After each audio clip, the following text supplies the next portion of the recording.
Olá, eu sou o professor Ângelo Cortelazzo. Essa é a aula número 4 da disciplina de Células e Tecidos do curso de Licenciatura em Biologia da Univesp. O tema hoje é o estudo das células e microscopia. Vamos ver então.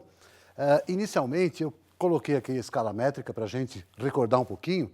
E se vocês se lembram, o metro tem submúltiplos da unidade e múltiplos da unidade, né? Eu coloquei aqui os principais.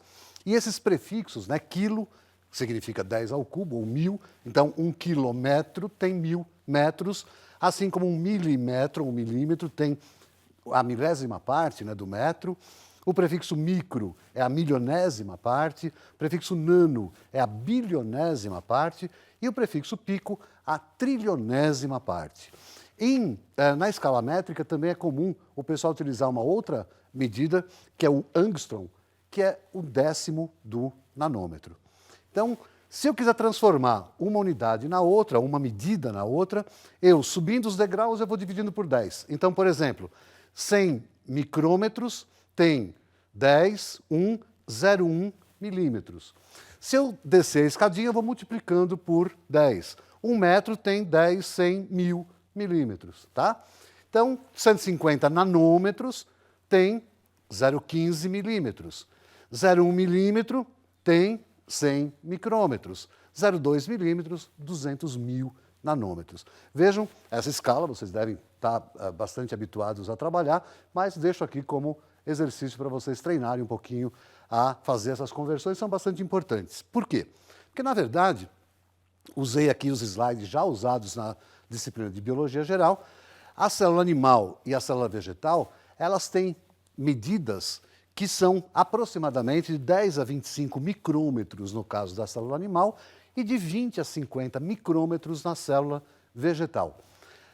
Além disso, as organelas do interior celular, né, e os organismos procariotos, como bactérias, por exemplo, têm medidas também dessa faixa de escala. Então, os núcleos das células, por exemplo, em geral, têm entre 5 e 10 micrômetros de diâmetro.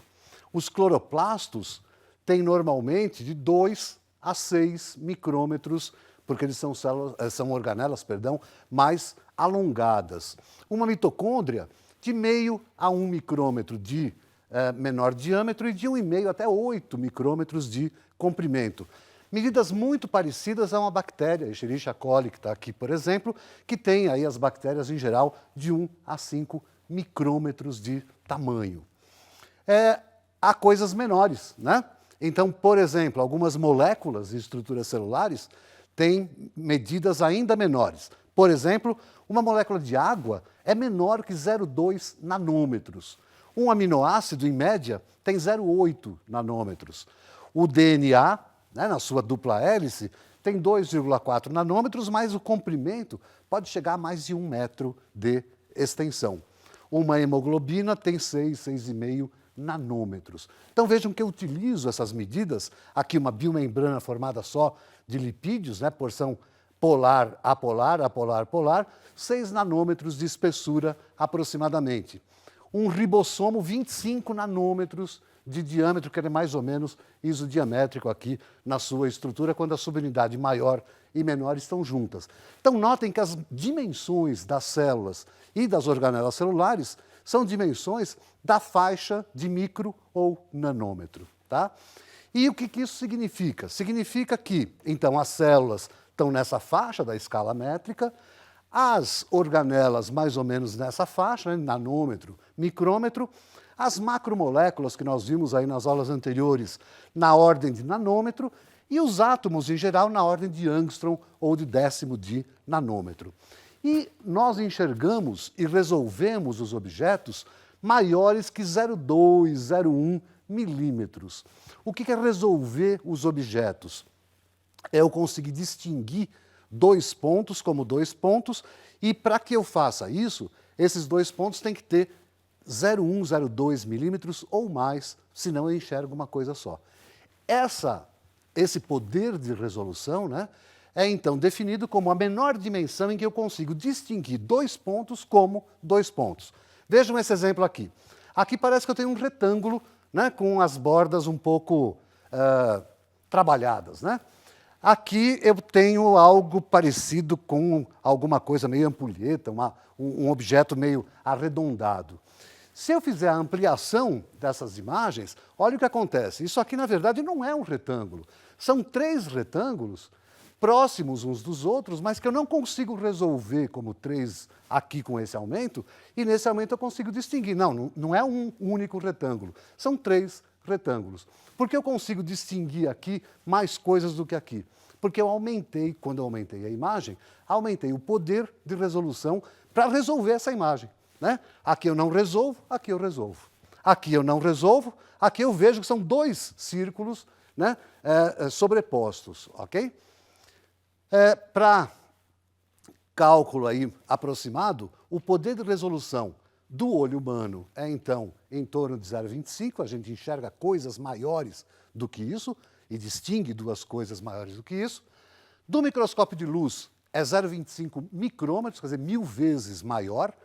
E do microscópio eletrônico é 1000 vezes maior do que o microscópio de luz, chegando aí a 0,25, 0,3 nanômetros como poder de resolução. Isso é muito importante para a gente, porque nós vamos trabalhar nessa faixa aqui, que é a faixa das células e das organelas. Outra coisa que o aumento provoca é uma redução do campo que eu consigo visualizar. Né? Então, vejam, eu fotografei aqui o teclado de uma calculadora, né? E fiz um aumento de 5,6 vezes uma outra imagem, só que 5,6 vezes maior, e obtive esse resultado aqui. É claro que eu estou enxergando isso aqui 5 vezes maior, mas eu já não enxergo mais todo o campo que eu enxergava com esse aumento aqui. Eu enxergo muito menos coisa, mas muito maior. Né? Eu diminuo, então, o campo visualizado, e o legal é que eu diminuo proporcionalmente, inversamente, claro, ao aumento concedido. Então, eu sei que aqui tem 7 centímetros, esse aumento vai provocar aqui uma visão de 1,25 centímetros. E se eu dividir 7 por 1,25, eu obtenho 5,6, que é exatamente o aumento que eu provoquei para fazer essa nova imagem. Ok? O microscópio de luz, né, ou microscópio fotônico, que trabalha com a luz ou fótons, né, que muita gente fala microscópio óptico, mas a gente sempre olha os microscópios oticamente, né, mesmo o eletrônico. Então, a formação da imagem é por conta da luz aqui e por conta de elétrons no microscópio eletrônico. Ele é formado, então, por uma base, né? Essa base dá sustentação a todo o aparato do aparelho, uma estativa, que é quase uma estrutura na qual eu pego o cangote do microscópio, né? Eu transporto o microscópio pegando por aqui. Tem também uma fonte de luz. Eu não consigo ver imagem se eu não tiver uma fonte de luz para iluminar esse objeto, para formar a imagem. Além da fonte de luz, a ocular, que é a lente que eu olho, eu vou visualizar o material por aqui. O canhão, que é um tubo que une a ocular ao outro conjunto de lentes, que está preso numa estrutura chamada revólver, né? E o revólver tem 4, normalmente, objetivas com diferentes tamanhos, que dão diferentes aumentos, e esses aumentos, então, são importantes para eu conseguir formar uma imagem do objeto, que é colocada aqui, numa lâmina, sobre uma estrutura que eu chamo de platina. A lâmina, então, fica aqui, ela é furada, obviamente, para a luz poder atravessar. Né? Tem aqui um carrinho, que é chamado chariot, né? O chariot, que move esse material para frente, para trás, para o lado esquerdo, para o lado direito. Tem também um botão aqui que sobe e desce essa platina para focalizar o material. Então, é o botão macrométrico, que sobe bastante, ou micrométrico, que dá o ajuste mais fino. E depois, aqui abaixo da platina, uma série de lentes, condensadora, alguns filtros, lente frontal, que ajudam a concentrar a luz que sai da fonte de luz e atinge o objeto para poder formar a imagem. Em termos mais físicos, lembrando um pouquinho da nossa ótica geométrica lá do colégio, eu tenho a luz, então, eu estou aqui observando um objeto, e essa luz ela está alinhada no eixo óptico, né, do microscópio, está todo alinhado, e eu tenho nesse eixo óptico, eu coloco o objeto, o corpo que eu quero analisar, e eu vou ter 2 lentes de aumento, a objetiva e a ocular. Ambas, obviamente, têm um foco, né? E se vocês se lembram da ótica geométrica, Quando a luz atravessa um corpo e incide paralelamente ao eixo óptico, a refração se dá com os raios passando pelo foco da lente. É o que acontece aqui. Luz chega, passa pelo foco e refrata. Quando a luz que bate numa lente incide justamente no eixo óptico da lente, no centro óptico da lente, não há desvio na refração. Então, os raios passam diretamente. O encontro desses raios aqui, claro que o corpo é transparente, vai passar por todos os locais essa luz, e eu vou ter, então, a formação da imagem no encontro dos raios aqui. Tá? Vejam que essa imagem ela é maior, né, ela é ampliada com relação ao objeto que eu estava analisando, ela é invertida porque a pontinha da seta estava aqui, ó, e os raios de luz que estavam aqui são juntados aqui. E ela é real porque a imagem é formada do outro lado da lente com relação ao objeto. Mas eu tenho uma outra lente no microscópio que vai continuar produzindo o aumento desse equipamento, né? Uma lente dupla, né? Agora, então, a imagem formada pela objetiva funciona como objeto para essa nova lente. E, de novo, os raios que incidem paralelo refratam passando pelo foco. Os raios que incidem no eixo óptico não sofrem desvio. E agora eu percebo como esse objeto foi formado, essa imagem, perdão, foi formada entre o foco e a lente, a imagem não vai ser real. Ela vai ser formada atrás da lente, no mesmo lado do objeto, no caso aqui a imagem, e o encontro, então, desses pontos é que vai produzir a nova imagem. De novo, uma imagem ampliada, só que agora direita, porque está na mesma posição do objeto, e uma imagem virtual, porque é formada, então, do mesmo lado que o objeto. O cálculo do aumento final que eu obtive é feito a partir do aumento que a objetiva produz, multiplicado pelo aumento que a ocular produz. Normalmente as oculares aumentam 10 vezes, a objetiva, a panorâmica 2, 3 vezes, depois eu tenho objetivas de 10 vezes, 40 vezes, 100 vezes. Então eu posso chegar a aumentos superiores a 1000 vezes num microscópio de luz mais sofisticado. Bom, como é que a imagem é formada então? Eu preciso, primeiro, de luz. Preciso também que a luz atravesse o objeto que está na platina. E preciso que haja interação da luz com o objeto para que haja índice de refração diferenciado que possibilite que eu distinga o objeto do vidro, né? É assim que se forma uma imagem. Os índices de refração das organelas celulares é muito próximo ao do vidro. Então, normalmente, a imagem de uma célula apenas baseada nesse princípio ela é muito pouco nítida, muito pouco interessante. E aí o que a gente faz? A gente usa corantes. Corantes que vão ser específicos e vão se ligar às estruturas. E com isso eu vou poder ver as células de maneira colorida, exceto, obviamente, aquelas células que já têm organelas que são coloridas, como cloroplastos ou outros cromoplastos, por exemplo. Há corantes específicos para uma série de componentes celulares, e aqui eu coloquei alguns exemplos. Vejam aqui uma célula vegetal, né? Isso é um tricoma de uma folha. E aqui eu usei um corante que interage com ácidos nucleicos, DNA e RNA.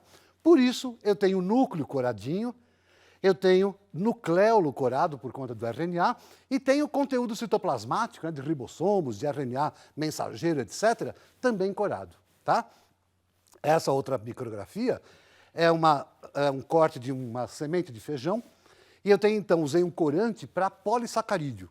Então, o que esse corante está mostrando? A parede celular, por conta da celulose, e os grãos de amido que estão presentes na célula. Tá?